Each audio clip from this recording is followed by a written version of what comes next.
O Dia dos Pais, celebrado em 11 de agosto, é uma data especial que nos convida a refletir sobre a importância da figura paterna em nossas vidas.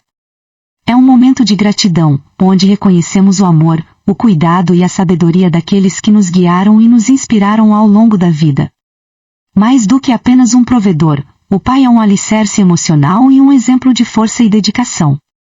Neste dia, também é oportuno lembrar do Pai Maior, Deus, que em sua infinita bondade e misericórdia nos oferece amor incondicional e proteção divina. Ele é o Guia Supremo, que nos acolhe em todos os momentos e nos conduz pelo caminho da verdade e da paz.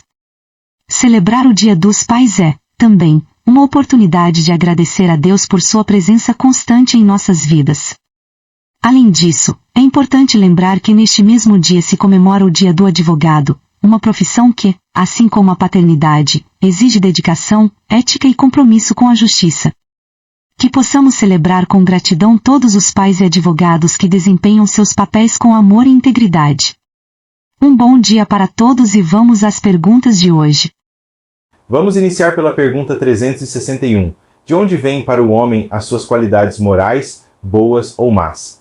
São as do espírito que está nele encarnado. Quanto mais puro é esse espírito, mais o homem é propenso ao bem. Questão 361-A. Parece resultar daí que o homem de bem é a encarnação de um bom espírito e o homem vicioso a de um mau espírito?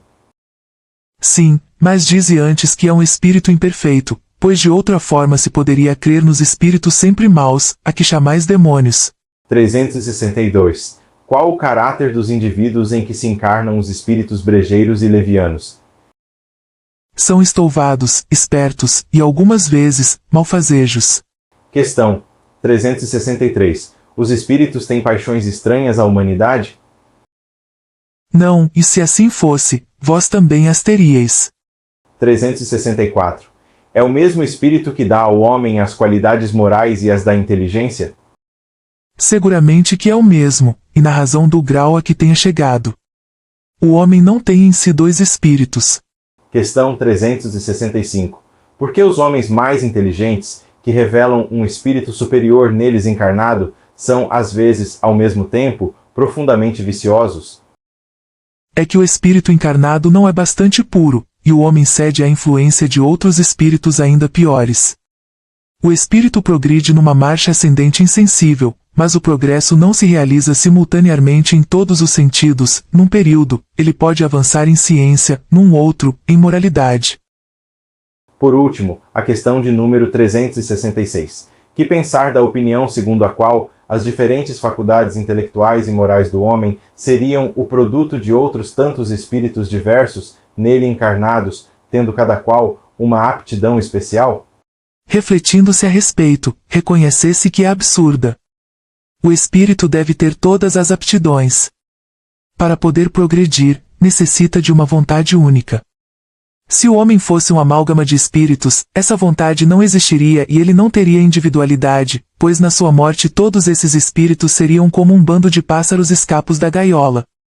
O homem se queixa muitas vezes de não compreender algumas coisas, mas é curioso ver-se como ele multiplica as dificuldades, quando tem em mãos uma explicação muito simples e natural. Isso é ainda tomar o efeito pela causa, fazer com o homem o que os pagãos faziam com Deus. Eles criam em tantos deuses quantos os fenômenos do universo. Mas, mesmo entre eles, as pessoas sensatas não viam nesses fenômenos mais do que efeitos, tendo por causa um Deus único.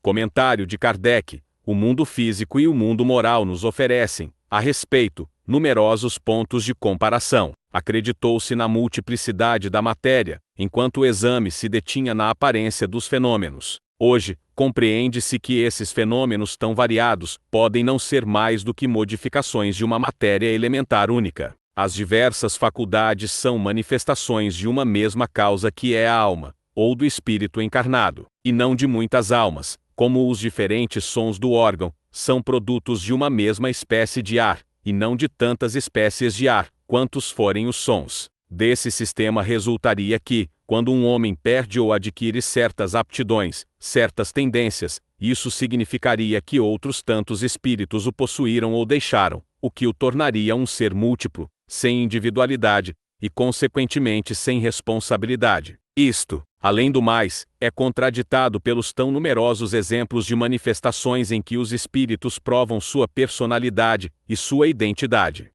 Conexão espírita, a verdade revela.